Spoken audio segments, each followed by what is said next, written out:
नमस्कार, बहुत स्वागत है आप सभी का साधना प्लस न्यूज में। मैं आपके साथ अस्मिता दुबे। वक्त हो चला है हिमाचल प्रदेश की तमाम खबरों का, लेकिन उससे पहले एक नजर हेडलाइंस पर। रिज मैदान में सीडीएस विपिन रावत को दी गई श्रद्धांजलि। युवा मोर्चा अध्यक्ष पारुल शर्मा ने दी श्रद्धांजलि। अध्यक्ष पारुल शर्मा ने हादसे पर जताया दुख।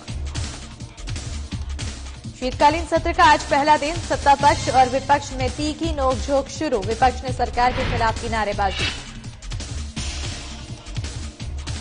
धर्मशाला के तपोवन में शुरू हुआ शीतकालीन सत्र। सरवीण चौधरी का बयान, कहा संविधान के मुताबिक सभी वर्गों का रखा जा रहा ध्यान। चुनावी तैयारियों में जुटी पार्टियां। कांग्रेस पर हमलावर हुए मंत्री राकेश पठानिया। मंत्री ने कांग्रेस को बताया दिशाहीन पार्टी।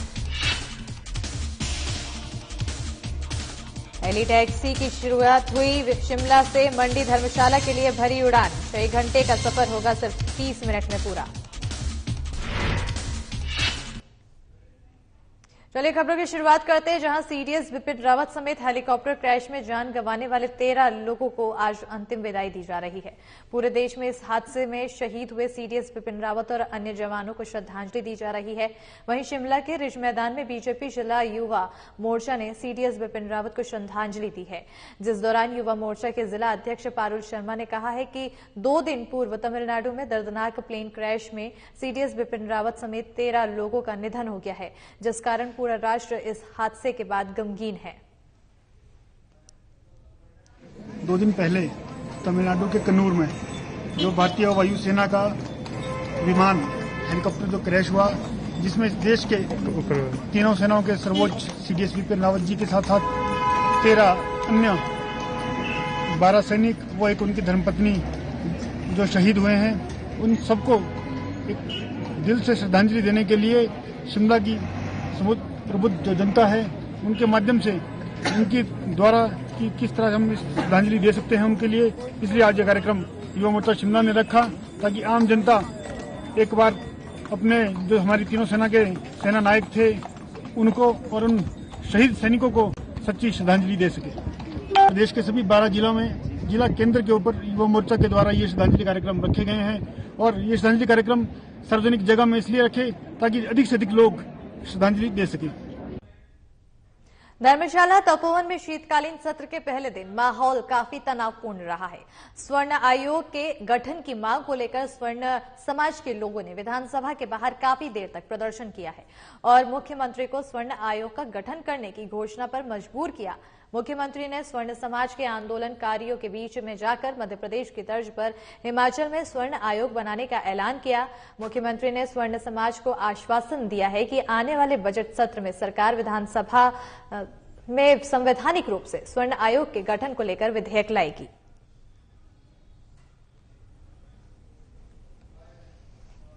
काफी दिनों से, काफी अच्छे से मैं कह सकता हूं कि एक वर्ग का आग्रह था कि हमारे लिए भी कमीशन का गठन किया जाए, और 2 बार 3 बार उन्होंने इस सारे विषय को लेकर के हमसे मांग भी की, और हम इस बात को थोड़ा सा देखने लगे कि भी पूरे देश भर में इस तर्ज पर कोई आयोग का गठन हुआ है कि नहीं। तो कुल मिलाकर के आज जब एक बहुत बड़ी संख्या में आकर के उन्होंने आग्रह किया, हमने उनकी बात सुनी है, और सुनने के बाद उनको कहा कि पूरे देश भर में आयोग सिर्फ एक जगह है, वो है मध्य प्रदेश में, और वो आयोग जो है वो सामान्य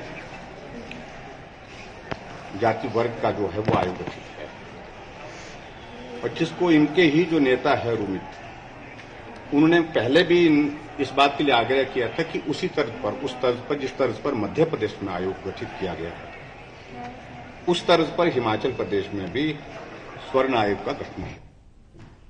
हिमाचल विधानसभा शीतकालीन सत्र के पहले दिन ही विपक्ष हमलावर हो गया है। सुबह 11 बजे सदन की कार्यवाही शुरू हुई और शोक उद्गार के बाद विपक्षी दल कांग्रेस ने सदन में सरकार के खिलाफ अविश्वास प्रस्ताव लाया।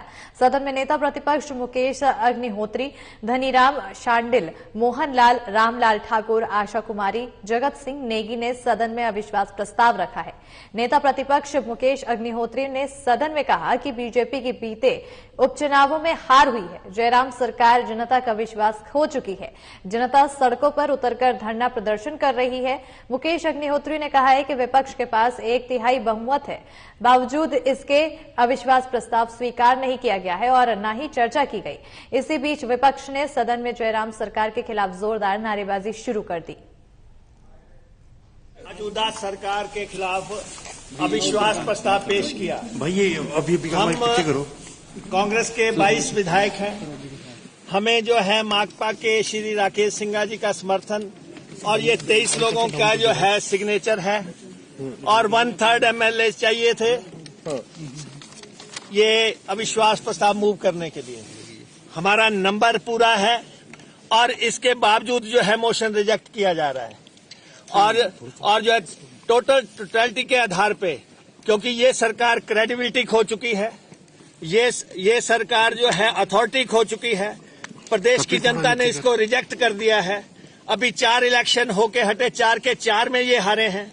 मुख्यमंत्री अपने घर में हारे हैं, जो बार बार कहते थे कि मंडी हमारी है, लोगों ने कह दिया मंडी तमाम जनता की है और वहां भी ये चुनाव हारे हैं। प्रदेश के अलग अलग कोनों में चुनाव हुए, चाहे वो एक शिमला में हुआ, चाहे वो दूसरा जो है कांगड़ा में हुआ, तीसरा सोलन में हुआ। चारों तरफ इनकी हार हुई है, पराजय हुई है और जनता ने इनको रिजेक्ट किया है। वहीं विपक्ष के द्वारा सदन में लाए गए अविश्वास प्रस्ताव को स्वीकार नहीं होने पर सीएम जयराम ठाकुर ने बयान दिया है और उन्होंने बयान देते हुए तमाम तरह की बातें कही है और आपको बता दें कि इसके बाद से माहौल काफी गहमा गहमी वाला हो गया है।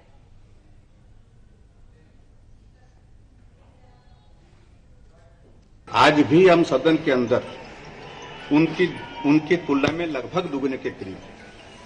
आज जब सदन के अंदर विपक्ष ने अविश्वास प्रस्ताव लाया और उस प्रस्ताव पर जब हमारे अध्यक्ष महोदय जी विधानसभा के उन्होंने अपनी व्यवस्था दी और व्यवस्था के साथ जब उनसे पूछा कि आप इसको प्रस्तुत करना चाह रहे, उन्होंने कहा हां करना चाह रहे, तो प्रस्तुतिकरण के लिए यह आवश्यक है कि 1/3 ऑफ द टोटल स्ट्रेंथ जो हाउस की जो हमारी संख्या है उसके अनुरूप वहां पर संख्या होनी चाहिए। वो संख्या कुल मिलाकर के जो खड़े हुए थे जितने भी सदस्य, शायद मेरे ख्याल में 20 लोग खड़े थे और वो संख्या जो है उस प्रस्ताव को स्वीकार करने के लिए जो जितनी जरूरी चाहिए तो उतनी से है ही नहीं, 23 चाहिए थे और इस कारण से वो प्रस्ताव जो है आगे बढ़ने से पहले ही गिर गया और स्वीकार कर दिया। अध्यक्ष महोदय ने उसकी व्यवस्था दे दी। जब उनको अच्छी तरह से मालूम है विपक्ष के लोगों को कि आज हिमाचल प्रदेश में भारतीय जनता पार्टी की सरकार का 4 साल का कार्यकाल पूरा हो रहा है और ये मैंडेट भारतीय जनता पार्टी की सरकार के लिए 5 साल तक के लिए और मेजॉरिटी हम उनसे दुगना है। ऐसी परिस्थिति में अपना मजाक बनाना, अपनी फजीहत करवाने का उनको शौक था, वो फजीहत उन्होंने करवाई और यही अपरिपक्व नेतृत्व की एक निशानी है जो आज विधानसभा के अंदर आप लोगों ने तमाशा देखा। हिमाचल प्रदेश का शीतकालीन सत्र आज से धर्मशाला के तपोवन में शुरू हो गया है, जहां सरकार अपनी उपलब्धियां इस सत्र में रखेगी। वहीं विपक्ष महंगाई, बेरोजगारी, पुलिस भर्ती और ओल्ड पेंशन स्कीम बहाल करने के मुद्दे पर सरकार को घेरने की तैयारी में है। मंत्री सरवीर चौधरी ने इस पर कहा है कि आज से धर्मशाला में शीतकालीन सत्र शुरू हो रहा है, सरकार इसके लिए पूरी तरह से तैयार है। उन्होंने कहा है कि विपक्ष अपनी भूमिका निभाने की कोशिश कर रहा है, जो कि उनका काम है। वहीं उन्होंने स्वर्ण आयोग गठन के मुद्दे पर कहा है कि जो भारत का संविधान बना है उसी संविधान के मुताबिक सभी वर्गों का ध्यान रखा जाता है। ये हम अपना सौभाग्य मानते हैं कि कांगड़ा में सरकार पूरी आई है, मुख्यमंत्री जी हैं, मंत्री हैं, विधायक हैं, एडमिनिस्ट्रेशन यहाँ पे है तो मुझे लगता है कि लोग सीधा सीधा अपनी बात को कह सकते हैं। और रहा राजनीति की बात है, विपक्ष अपनी बात कहेगा और सत्ता पक्ष अपनी बात कहेगा, और एक सुंदर तरीके के साथ आप सब पत्रकार भी इस बात से सहमत होंगे कि ये इतनी सुंदर वादियों के बीच में कांगड़ा में ये सत्र सजना और लोगों के विकास के काम होना, ये अपनी एक अहम भूमिका रखते हैं। बाकी बहुत सारे मुद्दे हैं, वो विधानसभा में डिस्कस करेंगे। तो चलो उनकी भूमिका है ना, उन्होंने अपनी विपक्ष का नाम ही ऐसा है कि उन्होंने विपक्ष में ऑपोजिट बोलना ही है। लेकिन सरकार ने काम किए, सरकार सदन में अपने कामों को गिनाएगी, बताएगी, वो पूछेगा, जनता के आगे रखेंगे हम। स्वर्ण आयोग भी जो है वो आज यहाँ पे अपनी मांगों को लेकर धरना प्रदर्शन कर रहे हैं और आयोग के गठन की मांग लगातार कर रहे हैं। देखिए, ये कॉन्स्टिट्यूशनल थिंग्स है, ठीक है, जिसको मेरे हाथ में नहीं, आपके हाथ में नहीं, किसी के हाथ में, जो कॉन्स्टिट्यूशन बना है उसके अकॉर्डिंग ही भारत का संविधान चलता है और ये पूरे देश की बात है और उसमें हर वर्ग का ध्यान रखते हैं। वहीं हिमाचल में हेली टैक्सी की शुरुआत के साथ ही प्रदेशवासियों के लिए खुशहाली की उड़ान शुरू हो गई है और इसके साथ ही किफायती होने के चलते अब हवाई यात्रा आम लोगों को भी पहुंच में आएगी। और बताते हैं आपको कि पहले दिन हेली टैक्सी ने शिमला से मंडी धर्मशाला के लिए उड़ान भरी, जिस दौरान शिमला से वन और खेल मंत्री राकेश पठानी यानी और बोधराज चंदेल यात्री के तौर पर सवार हुए हैं। 10:15 बजे मंडी के कांगड़ी धार उतरी हेली टैक्सी में मंडी से 2 यात्री सनियारडी मंडी की तनुजा शर्मा और थाना बल्ह की दया शर्मा धर्मशाला के लिए सवार हुई। वहीं वन मंत्री ने स्वयं दोनों यात्रियों की अगवानी की और उन्होंने कहा कि उड़ान 3 परियोजनाओं के तहत हिमाचल के हर शहर को हेली टैक्सी सेवा से जोड़ने के प्रयास किए जा रहे हैं, जिससे आम व्यक्ति भी एयर कनेक्टिविटी का लाभ उठा सके। आपको बता दें कि अभी तक शिमला, मनाली, कुल्लू, मंडी, धर्मशाला शहर को इस सुविधा में जोड़ा गया है। इसे आगे बढ़ाकर और शहरों को भी जोड़ने के प्रयास किए जा रहे हैं।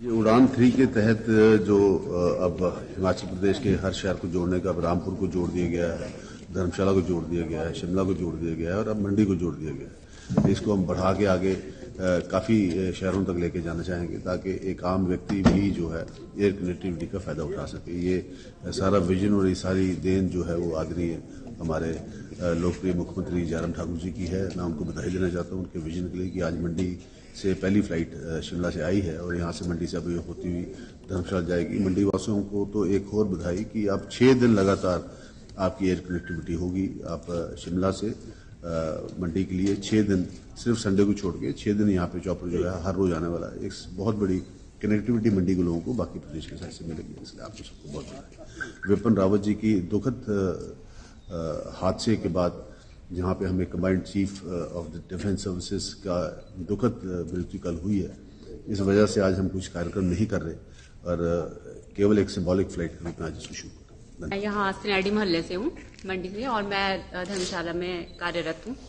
और सरकार ने बहुत अच्छी सुविधा हम लोगों को दी है कि इससे टाइम की बचत भी हो रही है। तो हम जहाँ 6 घंटे लगते हैं बस में, तो हम मतलब आधे या पौने घंटे में ही मतलब पहुंच जाएंगे। इससे टाइम की सेविंग भी है और सरकार ने बहुत अच्छा ये हम लोगों के लिए बहुत अच्छा फैसला किया है और बहुत अच्छी सुविधा दी है हम लोगों के लिए। और फर्स्ट टाइम हम लोग फर्स्ट टाइम जा रहे हैं मतलब। और इसी के साथ हिमाचल प्रदेश की खबरों में फिलहाल इतना ही। देखते रहिए साधना प्लस न्यूज। नमस्कार।